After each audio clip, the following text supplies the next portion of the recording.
Welcome. Kicking it with Coach K podcast. This is episode 36, I believe, 37, 36. This is our college football playoff and bowl preview episode. I talked about this a little bit throughout the past couple episodes, how we like doing the interviews. We like having different athletes and coaches on, obviously, because it adds a lot of value to our community, to those people, to our show, all the above, to different schools and programs, obviously. But this side of things tends to be kind of fun too. I'm obviously a big college football guy. I'm a big baseball guy, to be honest. So when baseball comes around, we'll do a preview. We talked with Mike. I believe his last name is pronounced Is it Torchia? Torchia. Mike. When he was on, we did a little bit of hockey preview. So I look forward to kind of doing more shows, just kind of mixed in throughout, where we get to talk just some of the fun stuff and kind of just the analysis side of sports, talking some football. We got the Dallas and Buffalo butt kicking going in the background right here. But just to kind of have some fun and be able to talk about that side of things too, from time to time. So again, this show is brought to you guys today by Brain Jerk Entertainment and Kennedy Health and Wellness. Welcome to the Brain Jerk area. You know, these guys are doing a lot right now. They've got a couple events coming up. Make sure that you guys go follow them on social media so you can stay up on all their events and podcast content. Again, the podcast network it's really awesome, man. The content these guys have put out throughout the years and that we're continuing to put out is really incredible.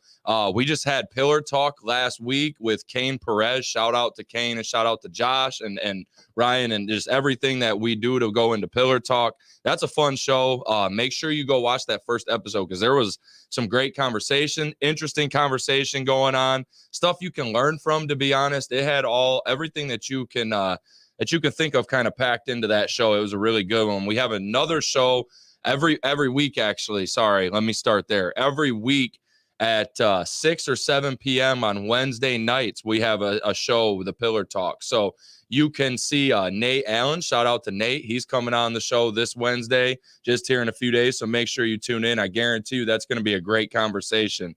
Kennedy Health and Wellness is your one-stop shop, everything wellness from body care to candles. We're wrapping up our Christmas sales, obviously, right now. If you are in need of a gift box or, 100% soy candle, bar soap, lotion, spa day kits, we got all kinds of stuff. If you're in need of a late gift, we do have some stuff right now that's kind of stock that we can get to you pretty quick.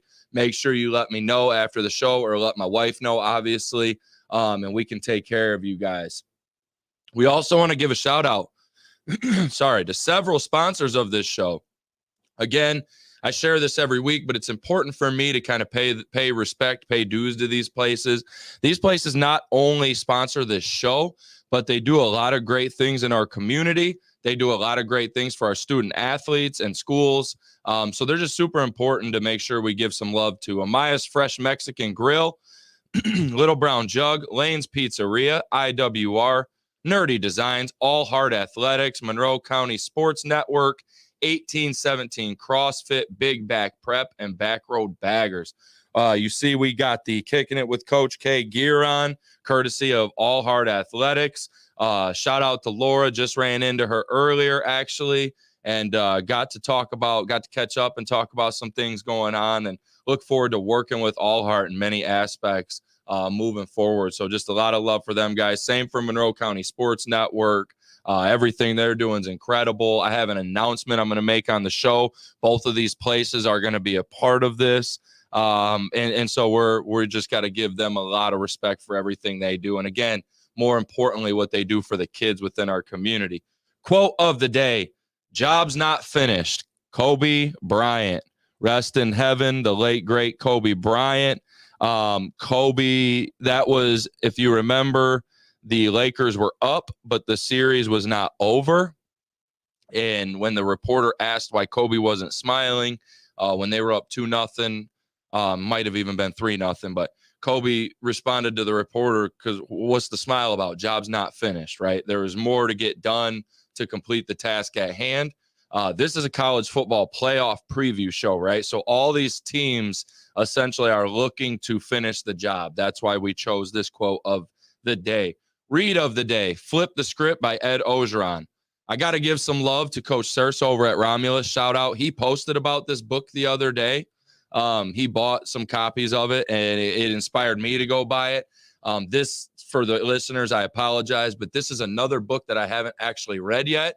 That I collect books and I kind of stack them up, and then I read one and kind of just sometimes I get behind, right? So right now I'm a few books behind, but this is another one that I picked up just because I trust Coach Surse and his judgment on what he's learning from, what he's taking information from. He's a constant learner, so thought that would be a great book. And again, shout out to Coach Surse. So we're going to talk some bowl games today. And we're going to talk about the college football playoff. Most importantly, we're going to kind of preview that. And to be honest with you, the reason we're doing this today is so we're taking the next few weeks for the holidays off, and then to kind of look at ways to revamp the show, make the show better. I'm always looking for ways to get better. That's part of coaching. That's part of life. And we're going to look at ways to make the show even more exciting. But this is our last show, so I will not see you guys before the college football playoff goes down. Now, when we come back January 7th, which is a day before the national championship, we could preview it, the national championship then, but we have Coach Rapley and the Belleville Tigers football team, a couple of the guys from the football team. We have them coming up, so we want to make sure we give them the respect that day and make sure that they get their time on the show. So with that being said, we're going to continue on our bowl predictions and some things here. I got some locks.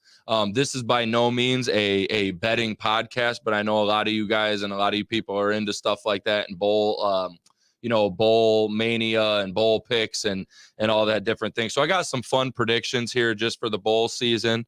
Again, not a betting podcast. Don't come to me saying, Coach, I put my money on this.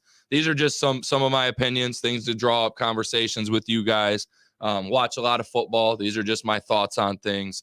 And I'll start with this. So the first day of bowl games yesterday went 4-3 with the wins being Jacksonville State, App State, Texas Tech, and Florida A&M. The losses being Georgia Southern and the Ohio game, right? Ohio won. I took Georgia Southern in that one. A lot of guys from Ohio in the transfer portal thought that would affect them. It did not. Fresno State, New Mexico State. I took New Mexico State. Fresno State gave them a whooping. Just a big Jerry Kill guy. Love Coach Kill. And just really always on New Mexico State, just kind of for that reason, if I'm being honest with you. I root for players. I root for coaches. And Coach Kill is a great, great football coach. That's a great staff at New Mexico State. Also a great staff at Fresno. Great job to them guys. They got the win. And then UCLA and Boise State. I took Boise State. They just hired their new coach. Thought they had a lot of momentum. Thought they were fired up. UCLA clearly just had a different kind of level of athlete.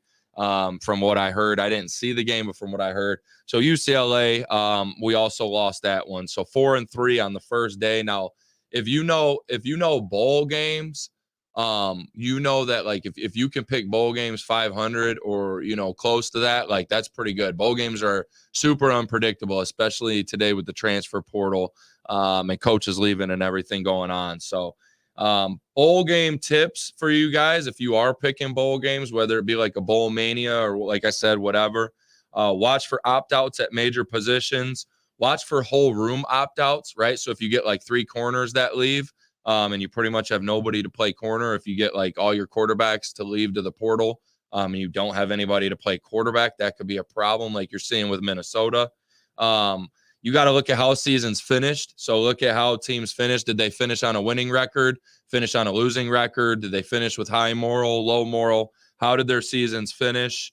And then the transfer portal, right? How many guys did each team that you're getting ready to pick those games? Look at the transfer portal guys. Did they lose everybody to the transfer portal? Did they lose, they could lose 50%, 60% of their offensive or defensive production to this transfer portal stuff because it opens right before the bowl game. So you got to keep that in mind. And then care. There's just a care factor. Which teams are going to care? Some teams get to a certain bowl game and they haven't played in bowl games in forever. and that's a big deal to them, right? And some teams maybe got to that bowl game, and that was something that they didn't have in mind at the beginning of the season. They thought they'd reach higher. So you do have to keep that stuff in mind. And all those are just kind of some tips when you do go to pick your bowl games for anybody that is kind of into that sort of thing and might want that sort of that sort of information. So here are some of my locks. Now, when it comes to bowl season, I tend to try to stay a little bit away from like I get less detailed, right? If I'm looking at games or I'm going to pick or I'm looking at like what I think, I'm not a big betting guy. Just because I'll be real, I got investments to make with my money, so I don't have the time nor the finances to be able to invest in this type of stuff. But these were just some things that I noticed that I would pick or I would think would happen in these games. So these are our locks for the bowl season. Missouri over Ohio State. I know I'm going to catch some flack for that, and people are going to say that I'm being biased and I'm being a homer. But when you look at who Ohio State's lost to the transfer portal, when you look at kind of what they're going through as far as the downfall after the Michigan loss, I think they wanted to win a national championship. All right. And I think being at this bowl game is like a consolation prize. I think this bowl game for Missouri is like the Super Bowl. I think the care factor for Missouri is times 5 what it's probably for Ohio State in this situation. Maybe you get a pissed off Ohio State, but I would take Missouri over Ohio State. That's one of my locks. I think they find a way to get it done. Oregon over Liberty. The line, I think, is like 17. I would take every bit of it. I think Oregon has a way different caliber of athlete. They'll go in. They will smash Liberty. I would take that one all day, Oregon over Liberty. Also think that some guys from Oregon did not opt out of this game, which is big for them. So it seems like kind of a job's not finished situation for Oregon. And I take them as a lock. James Madison over Air Force. Air Force finished, I think, with like 4 straight losses. James Madison obviously pumped to get in a bowl game after being told initially that they would not be able to play in the postseason. Now they're in the postseason. So I think James Madison is a team that you got to look at with a care factor that's through the roof. James Madison over Air Force, definitely a lock. Again, those are money lines or, just the bowl game mania picks that I'm kind of going there. Those aren't necessarily against the spread or whatnot. Those are just Missouri beating Ohio State, Oregon over Liberty, James Madison over Air Force. Now, I like Eastern Michigan against the spread versus South Alabama. Eastern Michigan, right now the spread has got South Alabama winning by 16.5. There's no way in hell Eastern Michigan goes to a bowl game and loses by 16.5 or more points. No chance. I think Eastern Michigan is one of them programs who's super psyched to go to bowl games, no matter who it's against, no matter where it is. Chris Creighton's a great coach, phenomenal coach. They have an awesome staff over there. I think they play pretty good defense. I know their offense struggles, but they'll be able to do enough defensively to keep South Alabama from running away with it like that. I don't think there's a chance that Eastern Michigan loses that game by that much. Eastern Michigan will show up. They'll be competitive. So give me Eastern Michigan versus the spread. West Virginia over North Carolina. Again, a care factor game. West Virginia was expected to get rid of their coach when the season ended. Shout out to them guys for coming together and pulling together a great season in their standards, right? Not everybody's standards should be a national championship every year. So West Virginia had a very good year. North Carolina had a slide. They had big expectations, ACC championship and whatnot. West Virginia over North Carolina, just care factor. And I haven't even looked at the opt-outs, to be honest. Don't know if Drake May's playing. That obviously would change things a little bit. But I'm one of those believers in just kind of that who wants to be here, who's going to be enjoying the vacation of the bowl game, and who's really trying to get something out of this and make sure they put something up in their facilities back at home, for that bowl win. Give me Arizona over Oklahoma. That one's a bold one. Oklahoma typically has a different level of athlete. They've obviously had, football success. But I really like Coach Fish. Shout out to Coach Fish. Really like that staff at Arizona. Really like the Wildcats. They had a great season. I think they're building something special at Arizona. And I think this is, again, one of those schools where it matters to them to take this bowl game and be able to put that back at home within the facility that they won this. I think it's important for certain schools still to do those things. So give me Arizona over Oklahoma. UNLV versus the spread of 12.5 versus Kansas. So the spreads are around 12.5. UNLV will keep this game close. 1,000,000% will keep this game close. They play good football. This team lost a couple games this year. One of them was to a great Michigan team. UNLV versus the spread. Kansas has been fighting with quarterback injuries all year. Should be a great football game. I think UNLV will do a good job at keeping that game close. And then probably my biggest lock of the bowl games, to be honest, is give me Louisville over USC. I think Louisville is going to kick the crap out of USC. I think USC checked out. I think they've been checked out. I think Lincoln is struggling there right now. I hope he figures it out. But I really think Louisville in this winning this bowl game is still special to them. Getting to that 10 or 11, they might even be at the 11 win mark. Getting to that 10, 11 win mark for Louisville, though, super important. USC on that slide. Give me USC or give me Louisville, all day over USC in that situation. I don't think there's a chance the Trojans can win this one. So, that's just some of the things I think from the bowl season. That's outside of the college football playoff, obviously. And those are just kind of scrolling through and looking at games, right? Those are the things that I noticed. There's some other games. Obviously, that's not all the bowl games, but those were the ones that I thought, this is something I feel confident about. There, a lot of these are toss-ups. So that's kind of what we came up with. Now to get to the college football playoff games, we're going to start with the first one of the day. We're going to start with number 1 Michigan, number 4 Alabama. Again, a lot of you know I'm a big time Michigan fan, so I'm going to keep this as unbiased as I possibly can. But you got to understand that, I'm not an SEC guy, right? Like, I'm a Midwest football guy. I love Midwest football. I love Michigan high school football. I love Midwest college football. That's in my blood to me. So for me, there's always, and there's always going to be that root and interest, but I will try to keep this, again, is kind of unbiased as we possibly can. And I tried to base this prediction off of football, and I'll obviously explain why. But so Michigan versus Alabama, January 1st, 5 p.m.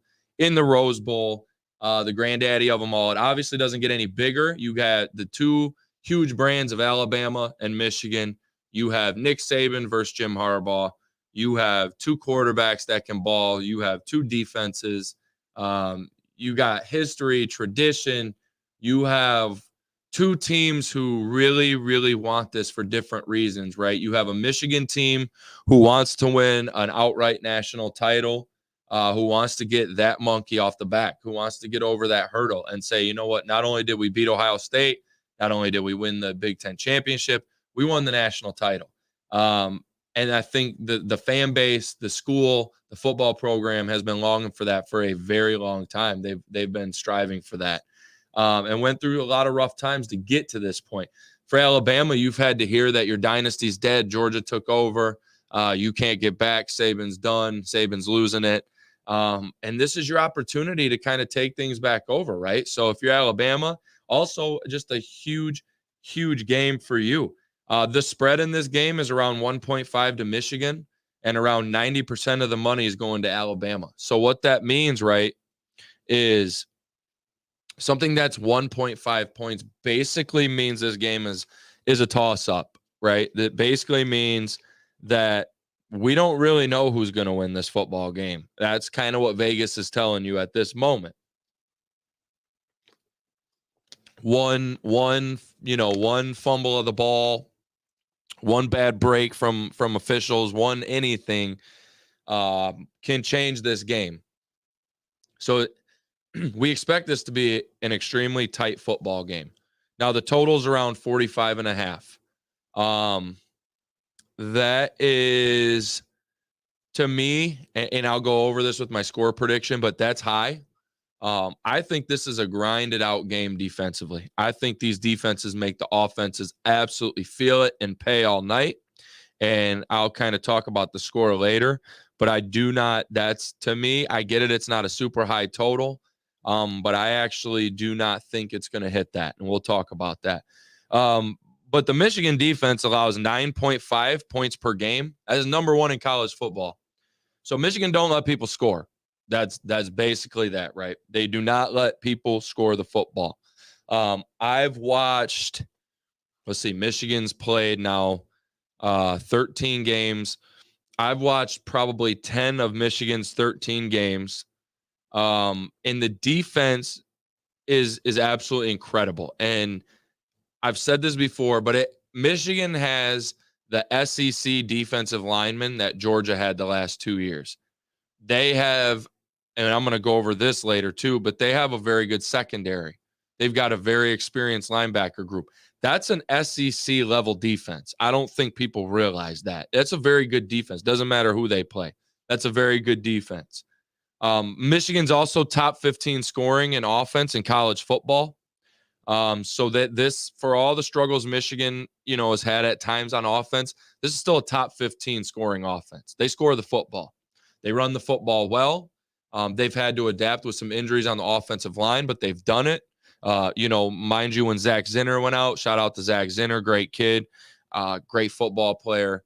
But when he went out, the very next play, Blake Corum takes it to the house. I know that's only one play, but Michigan has still found a way through injuries on the line, through all the adversity, to still be a top 15 offense. I think that's notable that they still have scored points, because a lot of the stuff I've seen on Facebook and Twitter and everything is how's the Michigan offense going to score? And, Michigan's been bad and on offense and all this different stuff. And it's like, well, if you really do a deep dive, they've had their moments where they've been bad, but overall, this has not been a bad offense, right? And top 15 in scoring kind of shows that. Numbers don't lie, right?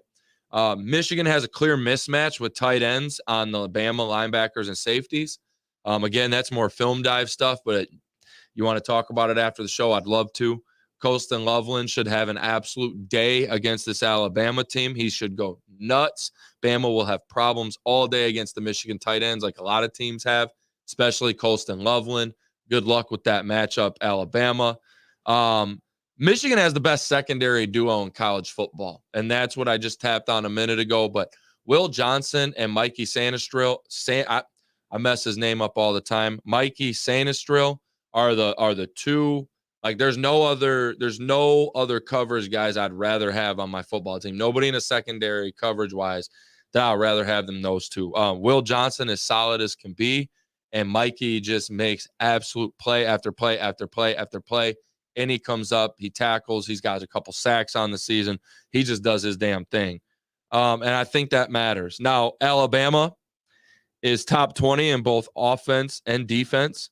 I think that's notable. So this is not a team that just relies on scoring a bunch of points or getting a bunch of stops. This is a team that's balanced. I think they're like number 18 in both, if I'm not mistaken. So this is a team that's super, super balanced and does things really well on both sides of the football. And that's because they're coached really well and they have a lot of really, really good athletes, right? That's what you get with Alabama. Alabama averages 3.3 sacks per game, which is number 7 in college football. I thought that was notable when I was diving into this game. Michigan's had a hard time covering, basically keeping JJ safe, covering edge guys. But at times it's not just the edge. It's come from the interior. It's come from wherever. But Michigan's had a hard time. And I think Alabama's a team that has good edge rushers. They're always a team that has good linebackers. They can come downhill.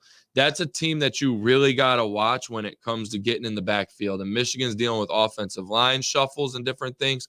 Now, Michigan has a month to figure that out, right? To simulate that with their own edge rushers, to figure that out, to kind of iron it out. But it could be a concern because I don't know, sometimes one side's players are better than the others flat out. And I don't know if that's going to be the case. I hope not, obviously, as a Michigan fan.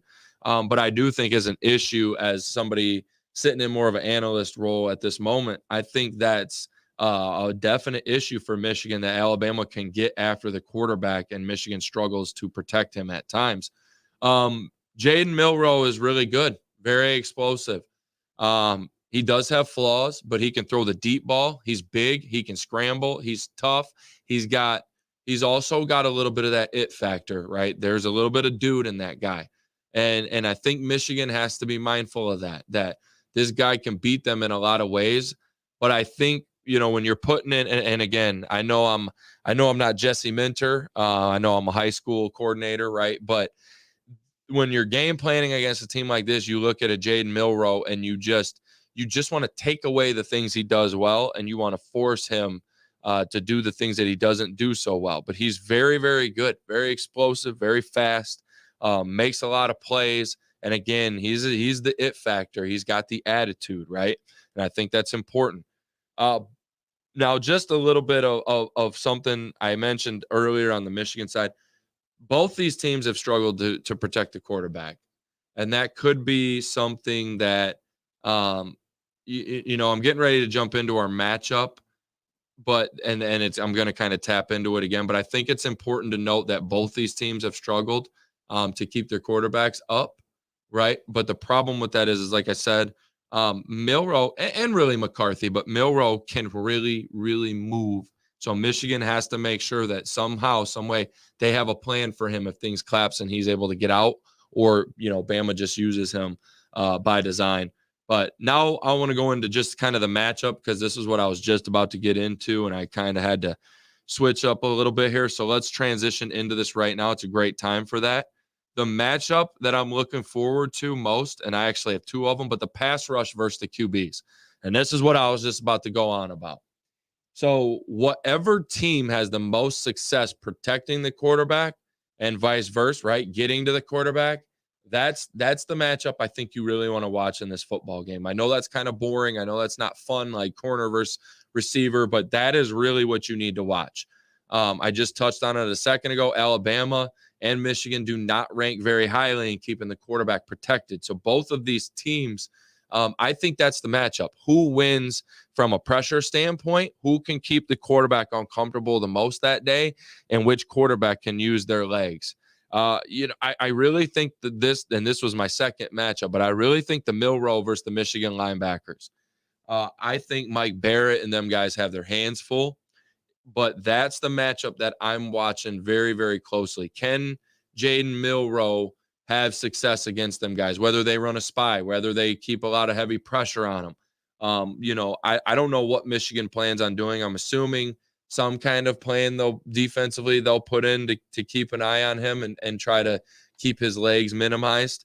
But I think our linebackers are going to play a huge part in that, right? So Milroe versus our linebackers at Michigan that's a big thing. And I think that's going to kind of be the matchup you want to watch. The X factor in this game for me, out of any player on either team, is JJ McCarthy.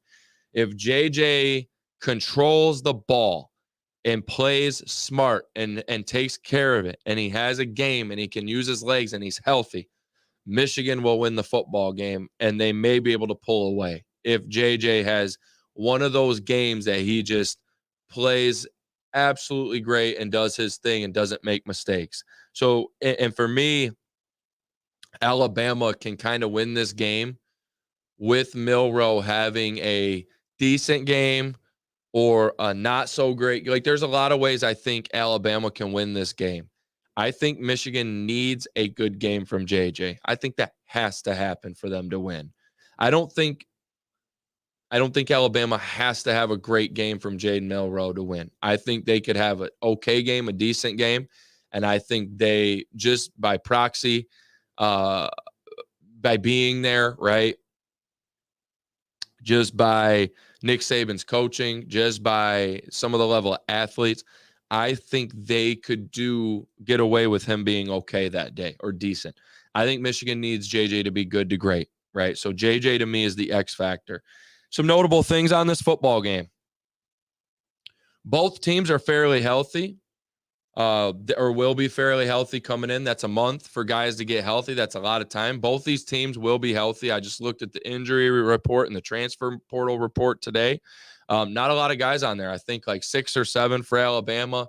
A lot of guys that didn't play much, so they won't be factors in this football game. Michigan, just a couple guys. Obviously, Zach Zinner's the big one. But then after that, Michigan, just a couple guys that never, never, unfortunately for them, seen the football field. But those guys, everybody seems to be healthy.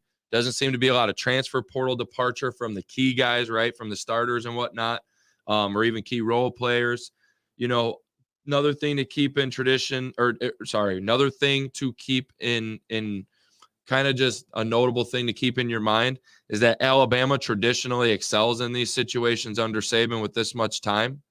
All right. Nick Saban, you give him a month to prepare. He's the best coach in the history of college football. He's probably going to have a lot of success, right? So he's a guy that you're not going to be able to come in and just blow this team out. It's going to be competitive. They're going to give you everything. And you're going to have your best game to beat a guy like this, to beat a program like this. So, Alabama traditionally excels in these situations. Michigan has the guys to play with the SEC. And I know this is going to get pushed back. And I know, I love you, Coach Johnson, if you're listening, Coach Javon Johnson. But, Coach, I'm sorry. I know we argued about this. Michigan has the guys to play with the SEC team. They have SEC defense. They have some SEC offensive linemen. Both running backs could ball in the SEC. JJ could start at a lot of schools in the SEC. The only thing you really have right now is kind of that receiver room to kind of hang on that maybe Michigan doesn't have the SEC guys, but in majority, Michigan has the ball players to hang with the SEC. All right. And I think that's super important. My pick for this game. So my score and my pick would be, I'm going to go Michigan 20, Alabama 13. And that obviously would fall in the under 45.5. I do think Michigan wins this football game. I think Michigan has set out on a mission since day one. I think a team that has went through everything they've went through, for them guys to be where they're at, I just think there's such a mentality. Again, the Kobe Bryant job's not finished. I think there's such a mentality from this Wolverines football team to get the damn job done. And I think they will beat Alabama 20-13 in that football game. So give me Michigan. Moving on to Texas and Washington. That is same day, January 1st. We're going 8:45 p.m. in the Sugar Bowl. Now, this one, I'm gonna be real with you guys. Both these games should be super competitive. These both should be super great, super competitive games. And this one is extremely hard for me to pick. And I think it was actually harder than Michigan, Alabama. And I know everybody's going to laugh because they're going to say you're a fan of the Wolverines. But no, honestly, even watching film and talking about flaws and talking about each team and what you can kind of expose them on, there's not as much with these two teams with Texas and Washington. This just seems like it's going to be a high-scoring shootout. Texas defense is pretty good, but a lot of that's up in the D-line, the front seven. We'll talk about that in a minute. Washington's offensive line, very good. We'll talk about that in a minute. This just seems like it could be a game where the teams can put some points up. January 1st, again, 8:45 p.m. Sugar Bowl. The spread is 4.5 favoring Texas. So, again, another close game. 4.5 is something that's we're not predicting that game to be – we're predicting that to be a tight game, right? We're not predicting that to be a blowout. We expect, Washington to hang around and have a shot. And that's kind of what Vegas is thinking right now, at least for the odds. The total's around 63.5. Now, with my prediction, you'll be surprised. I think that's actually low. I think these two teams, again, just my opinion, playoff game. Texas is back. Washington, Michael Penix, Rome Odunze, Quinn Ewers. You're talking about all these guys. You're talking about, Mitchell and Worthy out wide. These guys, this is going to be a fun football game, guys. This is going to be, I've said this and I kind of got some pushback, but I'm going to say it again. I think Texas and Washington might be one of the most fun playoff games we've ever seen. I think it's going to be absolutely incredible. When we look at some of the things, Washington is 11th in the country, 37 points per game. actually 37.7 points per game. So Washington scores the ball very, very well. They score it very, very quick. Now, they did have some games this year where they struggled, but we're going to talk about that again in a minute, as the defense really was kind of the flip, right? Was bad, but then had its moments where it carried the offense. It was a weird season at times for Washington, but for the most part, the offense was incredible this year. Rome Odunze and Michael Penix, both Heisman finalists. Honestly thought Rome Odunze could have, if we wanted to get away from making the Heisman a quarterback award, Rome Odunze would have been a great option. Great season, huge responsible for Washington's success. So again, them two guys, both Heisman finalists. That's a 1-2 punch that you do not want to deal with. Washington offensive line, as I mentioned, is very good, and that's notable. They're very, very good. Now the run game is decent. It picked up as the year went on. Dylan Johnson and them guys got better. Pass pro is really good. That Washington offensive line is very, very efficient. The defense for the Huskies has been up and down all year. So, like I said, Washington, if you guys remember, had the game against Arizona State 15-7. Defense holds Arizona State to 7 points. Offense is struggling the whole night. Defense comes up with a couple stops. There was another game I can't quite remember, but guy had multiple picks. Washington was struggling to hit guys. Penix had missed like 8 passes in a row in this game. I wish I knew it, but for the sake of time in the show, we're just gonna continue on. But there was a couple games where Michael Penix really struggled, and the offense struggled. And that defense that was bad for Washington for a lot of this year really stepped up and kind of made timely plays, if that makes sense. So that's just something notable as far as the Huskies go. Jonathan Brooks is out for Texas, the running back. But here's the deal. Texas has ran for 210 yards per game rushing without him. So you lose your starting running back, and then you go rush for 210 every game. I mean, it's a loss, but obviously Texas has found some answers for it. So that's notable that they've lost their starter, but they continue to run the football well. So if you are going to pick this game, or you're talking about it, betting it, whatever you do, you want to keep in mind that Jonathan Brooks is out, and people are going to kind of say that, but also Texas has found a way to run the ball very well. Texas is loaded at receiver with Adrian Mitchell and Worthy. Those two guys are hard to cover, and I don't know if Washington has the corners to cover those guys at all. So that's something to note. If Quinn Ewers can get hot with those guys, again, a lot of points, quick scores, that could be something that is something that you need to kind of watch for throughout the game. Texas has NFL front 7 guys. So the guys in Texas's D-line and their linebacking core, those are NFL guys through and through, especially the defensive line. All them guys are going to get drafted. That's notable, right? And we're going to talk about that in our big matchup, and I don't want to give that away quite yet. But Texas has big boys, and they ball, all right? And you need to keep that in mind if you're watching this game, if you're breaking this game down, if whatever you're doing as far as this football game goes. This is a QB heavy matchup. Who doesn't like watching games with great quarterback play, right? Michael Penix, he's a great quarterback, man. Fun to watch. Quinn Ewers has some things to work on still, in my opinion, but another guy that is capable of doing amazing things, and we've seen him absolutely do great things. This QB matchup, I think, on the big stage is going to be so much fun. Every drive, watching those two guys, that's not my matchup that's most important, but that is a hell of a fun matchup of quarterbacks. We get to see, really good quarterback play, honestly, throughout the playoffs. And I know there's each quarterback you can kind of pick apart a little bit, but for the most part, we have some decent quarterback play in the playoffs. The matchup that I am most looking forward to in this game is the Washington offensive line and the Texas defensive line. So I talked about that. Don't need to go on and on. Washington O-line, can you stop them guys from generating pressure? Texas D-line, can you generate pressure? Can you stop that Washington rushing attack that has gradually improved? Can you find a way to really use your NFL guys and make Washington uncomfortable and find a way to make that offensive line out of rhythm. And same for Washington. Can you find a way to keep them guys, to keep your quarterback up, to keep that run game flowing? The X factor in this game, Quinn Ewers. Quinn Ewers is definitely the X factor in this football game. If this guy comes in and he has a good game and the stage is not too big for Texas and Sark puts him in some good positions, which I believe he will. Love Coach Sark, shout out.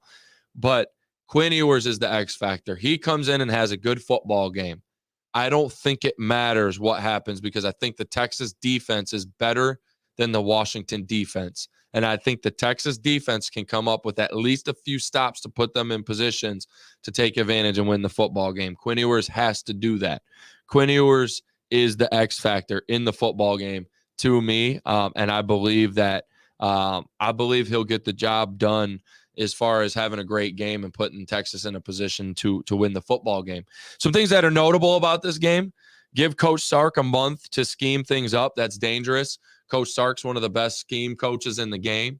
He's one of the best at getting guys open. He's one of the best at just making sure his players, his playmakers are in the best positions. He's a genius when it comes to football.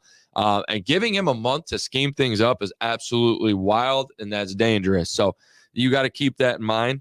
You also have to keep in mind we're giving Washington a month to get healthy. We're giving Washington, Penix, we're giving all these guys an entire month to get healthy, which means Washington should be operating at full clip, full go, right? And that to me is super important to keep in mind. Just because now you're getting a team that you have not seen in the Huskies in multiple weeks now, where somebody is, or all these guys, especially that somebody being the quarterback, is extremely healthy. So Washington getting healthy, Sark scheming, that stuff that makes this game, just the build up on the hype of this game is unreal. One thing I think you also have to keep in mind, both teams are new to this environment. So going to the college football playoff, all the hype, everything that you talk about as far as what goes into this game, both of these teams are new to this. This is brand new, right? And so I think that's important to keep in mind because you want to kind of see which team handles it the best. If both team handles it phenomenally, if both team handle it poorly, you want to kind of see what happens, right? So I think that's a notable just kind of aspect to think about when you think Texas, Washington.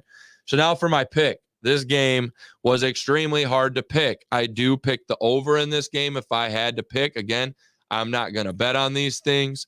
I'm not doing that. But as far as the point total, 63.5, I would go over because I'm going Texas 42, Washington 35. I think Texas gets it done late.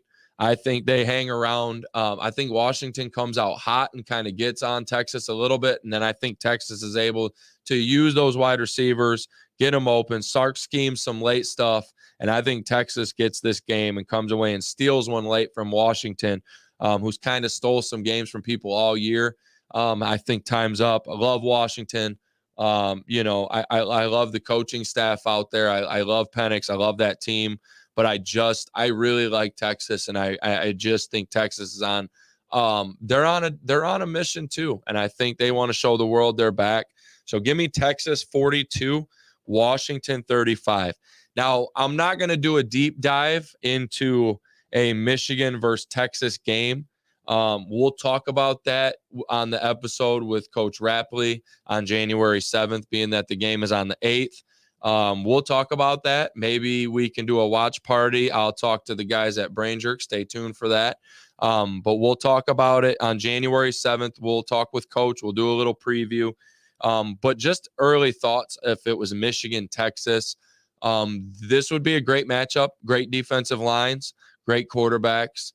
Both want to try to get it to the playmakers as much as possible, right? Michigan's a little more heavy, right? Want to run the football, want to get big on you. Texas got the receivers. They want to kind of spread you out a little bit more. But I think that would be one of the most exciting national championship games that we would see as well. I think that would be a lot of fun. I would take that one's hard for me. That one would be really hard. My fanhood Definitely, it'd be hard to pick against Michigan in a national championship situation, especially if they're able to pull this out against Bama and overcome kind of the hot team of America. To me, that would be this is it. We're final. We're here. I would take Michigan over Texas very slightly in that game. But I would say that's more of a, Michigan's been knocking on this door like Georgia was. And then Georgia finally broke through and won the national title. I think Michigan is knocking, and I think Texas would now become the Georgia Michigan. Michigan would become the team that finally broke through. And I think you'd see Texas. I think you're going to see Texas back, especially 12-team playoff next year year. Texas ain't going anywhere as far as being in playoffs and having chances to make runs at semis and national titles and whatnot. So it's going to get harder in the SEC, but Sark is a great coach. They recruit well. Texas is a big, big program. The playoff is expanding. They're going to find ways. Trust me, that program's going to be just fine. So I would take Michigan in that game. I don't necessarily have a score prediction because I would kind of want to see how the semis went and if everybody was healthy and those different things. But initial prediction, I would take Michigan in that situation versus Texas. So again, I know that I know I'm from Michigan. Obviously, I'm a Michigan guy, Michigan fan, Midwest football guy. But I feel comfortable picking Michigan for the national title. And I feel comfortable standing on that, not just from a fanhood standpoint, but from a football standpoint. I believe if they get healthy, they can run the table. So I'm comfortable picking Michigan over Texas, but I do think that would be that game would be so tight. I would take that within maybe 3 or 4 point game, to be honest. I think that game would be down to the wire. So that is our predictions for the college football playoff. Again, we got you some bowl locks earlier in the show. Make sure you check those out again. Just fun times. I love bowl games. We have another bowl game starting tomorrow. So the bowl games now, if you guys are not familiar, just to kind of give you guys a viewership of what goes on with the bowl season in case you're interested in all this stuff. The bowl games now, they had a bunch the other day.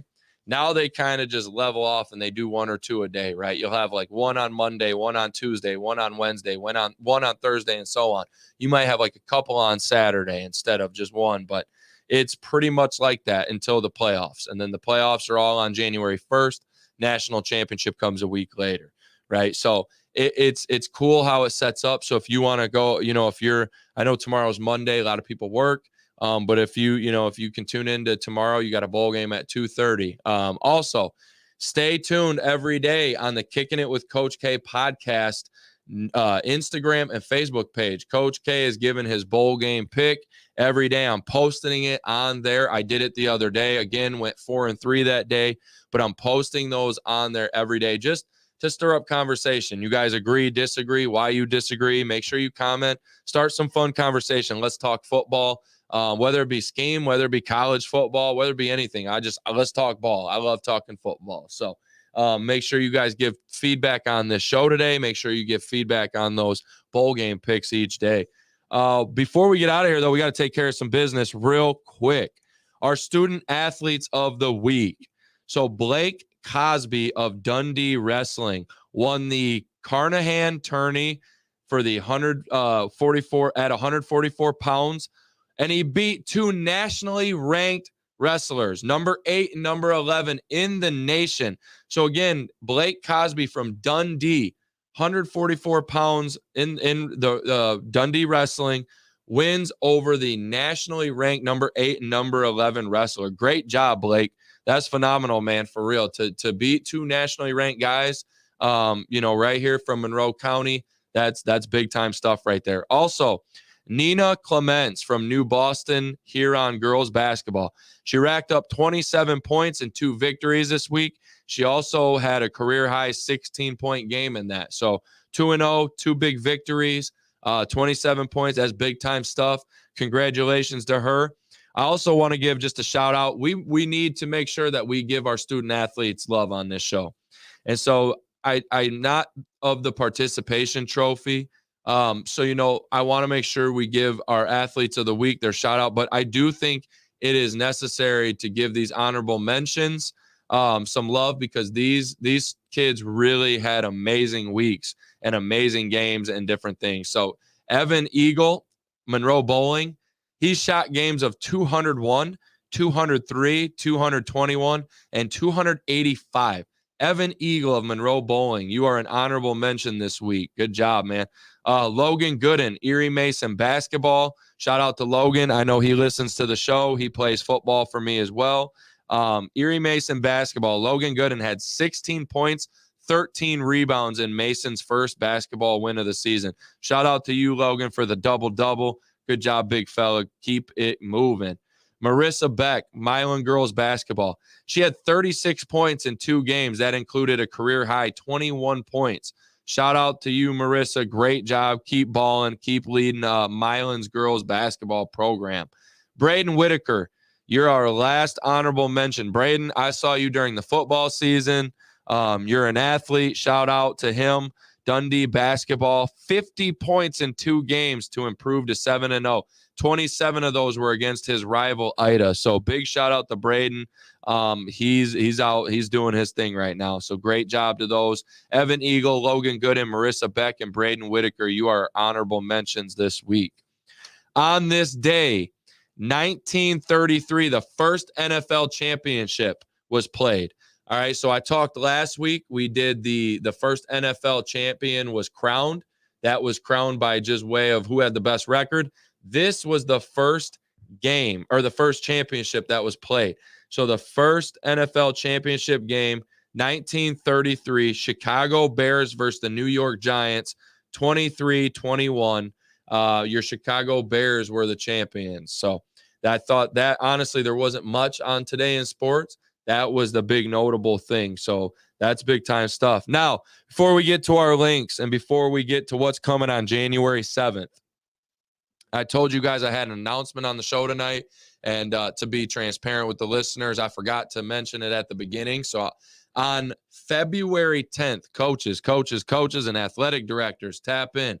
Doesn't matter if it's youth, middle school. Doesn't matter if you've never coached, if you've coached 10 years. Doesn't matter if it's high school, college, whatever level. Does not matter what sport or what level. We have a coaching clinic coming right here in Monroe County at Cilantro on February 10th. All right. We're bringing a couple vendors in as well. We'll have a couple giveaways. Shout out to All Heart. Shout out to Monroe County Sports Network. Brain Jerk and the Brain Jerk Podcast Network, Cilantro, 8 Mile.